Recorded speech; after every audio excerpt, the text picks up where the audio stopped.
Fishing is an extreme sport and business. If you don't think so, you've probably never experienced what it's like to be in the middle of a vast sea, no land in sight, and a thunderstorm ready to tear your boat to pieces. Here, we follow 3 of Discovery Channel's most popular boats and their crew as they ride the waves searching for a prize: crabs. As you'll see, fishing for crabs, or crabbing, is no easy feat, and one wrong move could mean taking a loss for the season, or even death. The Northwestern sets sail in the dark, rough seas. The Bering Sea is a chilly body of water between Asia and North America. Now 250 miles north of West Harbor, the Northwestern, owned by the Hansen family, and probably the most popular boat in the Discovery Channel, Deadliest Catch, awaits its catch. The crab pots had been set during a storm the previous night, as the crew fought waves over 20 feet tall. This is Captain Sig Hansen's first catch of the season. And honestly, it was not an easy battle. In the storm, they'd had to throw about 100 pots wildly into the sea, hoping that it would be favorable. As the boat goes through waves, a crab pot rolls down the bow and over the port bow. We see Captain Hansen talk about how it doesn't matter to him where the crab pots end up. The waves and winds are high, so those crab pots are better off the deck than anywhere else. The Northwestern has never had a crew member die at sea, despite how dangerous that territory is, and the captain intends to keep it that way. Being the captain of the Northwestern since 1990, and having been a sailor and fisherman for even longer, he has a lifetime of experience that makes him confident in his decisions. As he steers the ship, we see him watch over his crew and the sea with vigilant eyes. Next, we see the brightly colored marker buoy raised aboard as the rope reels it in. The buoys are used to keep the crab pots afloat and also mark where the pots are. Shortly after, the first pot emerges, and the crew, in their protective gear, is visibly and audibly elated when they see that it's filled halfway with crabs. The captain himself says that he doesn't expect the first pot to be anything spectacular. Yet, they turn them over, sort through the hundreds of crabs with thick gloves, and in the end, find out that they've caught a whopping 650 of them.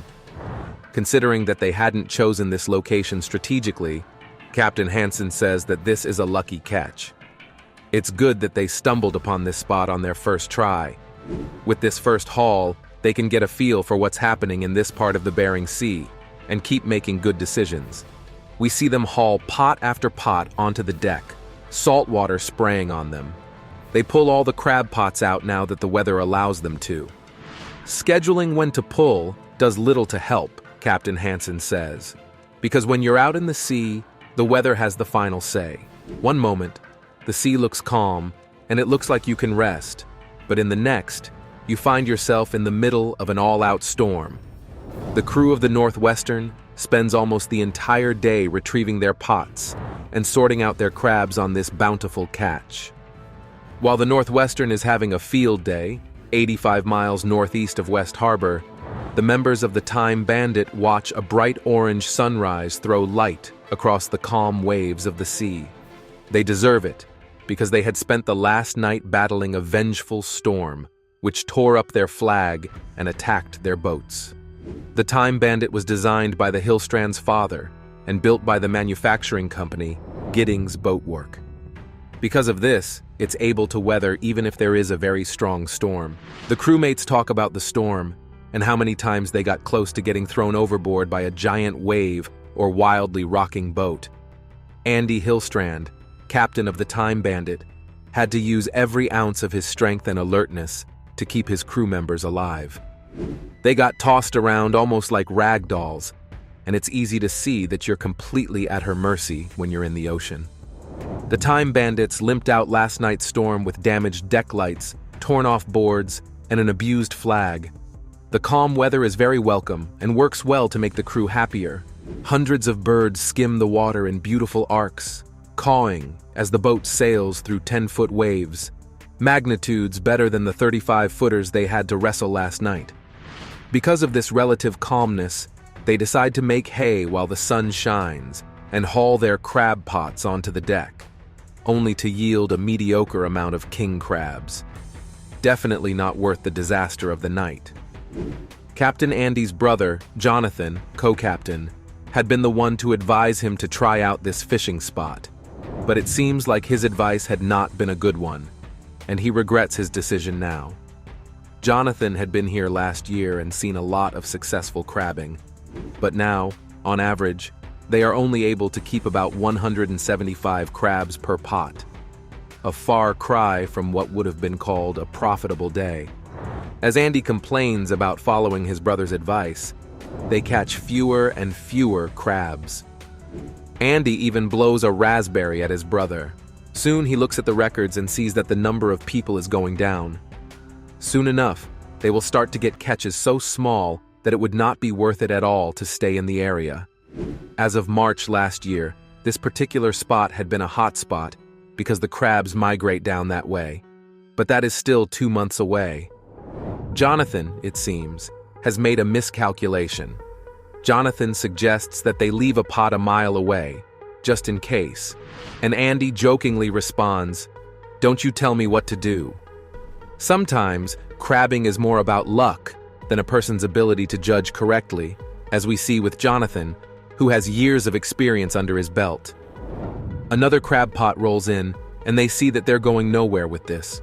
Even Jonathan regrets making the trip here. They pull in and sort out one more crab pot before Andy gives the order to set out for another fishing spot. Between Andy and Jonathan, the other crew members aren't even sure who the boss is. The brothers seem to freely interchange who runs and steers the boat. Andy jokes about Jonathan just being a mascot. But Jonathan has just as much experience as Andy in the rough Bering Sea, and while he made an unlucky call this time, he is usually adept at making decisions. The brothers have even written a book on their experiences at sea. The crabs aren't here, so they move away from Captain Jonathan's spot. Next, we see the Time Bandit, 345 miles northwest of Dutch Harbor. The sun has set. They are close to a spot that crabbers call Mr. Magoo, because it's easy to imagine the depth contours on the map as the fictional, cartoon old man. Jonathan puts a pen on the map to indicate Mr. Magoo's hat.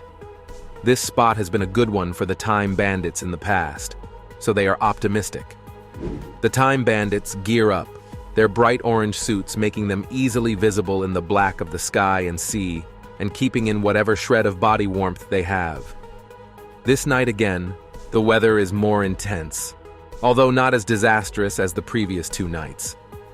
Still, the waves bathe the boat, spraying them all with salt water, and the cold is hellish. Captain Andy still has to be careful and alert.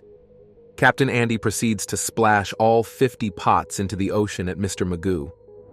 Many seabirds are still flying around the boat, even though it is very dark. The whites of their feathers stand out against the blackness of the night. As is necessary for crabbing, they leave the pots for 12 hours overnight. While waiting, the Hillstrand brothers are restless and unable to sleep. They anxiously and excitedly await the results of this spot. If it goes well, Andy gets to gloat, and Jonathan will have to concede to his brother's bragging. Jonathan is not eager for that to happen, but he has mixed feelings because a good haul will profit them both. Good thing he knows what matters. There is tension as the first pots slowly rise from the oceans, then a sound of jubilation as they see that it is absolutely loaded with crabs, almost halfway filled, or half empty, as Jonathan says out of good-natured jealousy. They pour out a multitude of crustaceans and count 695 on just their first pot. The crew is ecstatic, and you can practically see dollar bills reflected in their eyes. When sorting, they don't even know where to start. They pull in another crab pot, which shows a similar result. Enough crabs to feed an army. More pots follow, and every single one of them is half full, with crabs clinging to the sides and top of the wire. The crew of the Time Bandits celebrate as their moods are lifted, working to select the crabs out of the pots with enthusiasm. Mr. Magoo has blessed them after their last few rough days at sea. They have caught even more crabs than the crew of the Northwestern.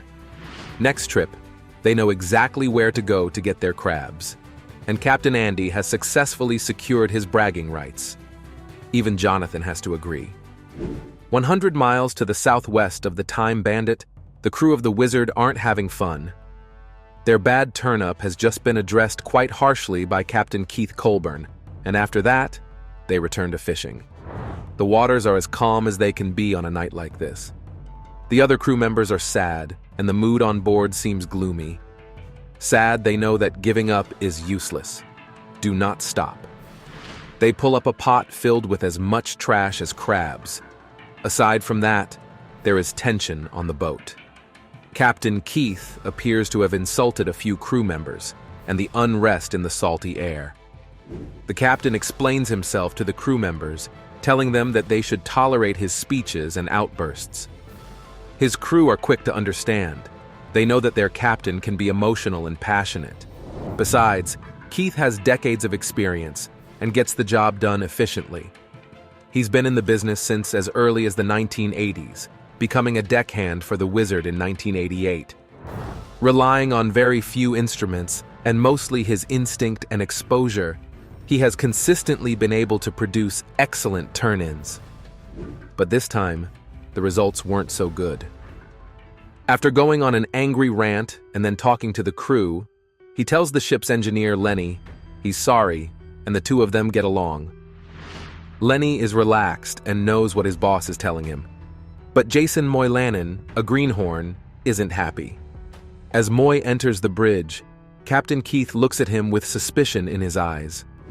The lights of the devices and instruments in the wheelhouse blink and beep as Moy starts to give the captain a piece of his mind, explaining that he baited the first 230 pots.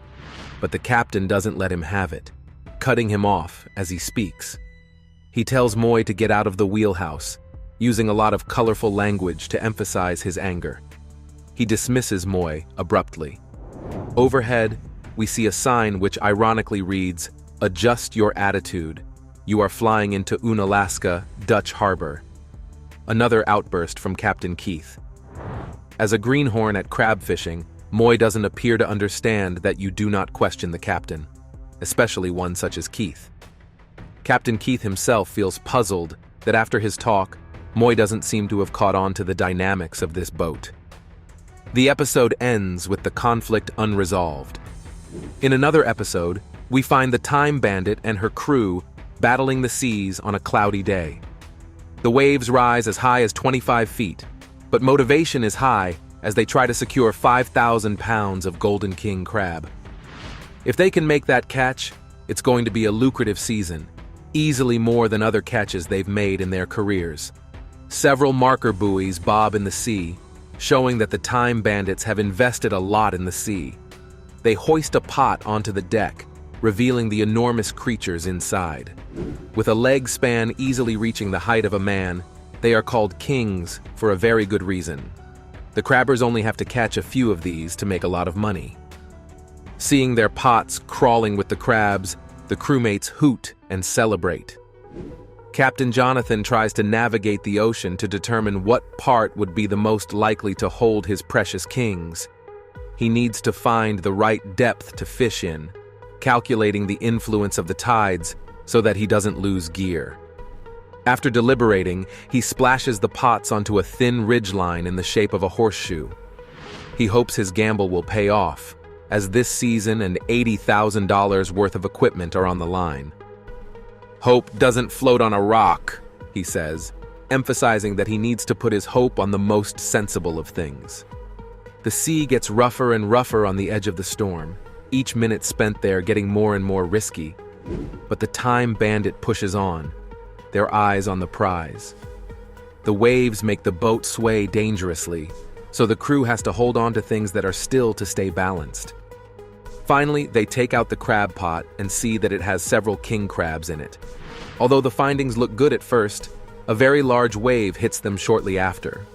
It sprays salty water all over the bow and even the glass of the wheelhouse. Soon after, an even bigger wave hits them hard and threatens to throw some crew members overboard. They are lucky that the captain warns them in time because they can duck for cover. After that scare, the crewmates begin to contemplate landing, but the captain reminds them that they don't have harbor gear. So, onward they go. He's responsible for their safety, So Captain Jonathan tells them to hide away from the waves while he runs through. Another one slams into them with vengeance. When it was safer, he gave them the go. They retrieve a pot from the sea, and they find 20 king crabs right there. So they form a system. They take shelter as Jonathan crashes through the waves, then come out and fetch the crab pot. After that, they quickly head back to shelter at Jonathan's warning. With this, they try their best to get thousands of dollars worth of king crabs. It's a high-risk, high-reward gamble that could change their very lives. Subscribe to the channel if you have enjoyed the video so far.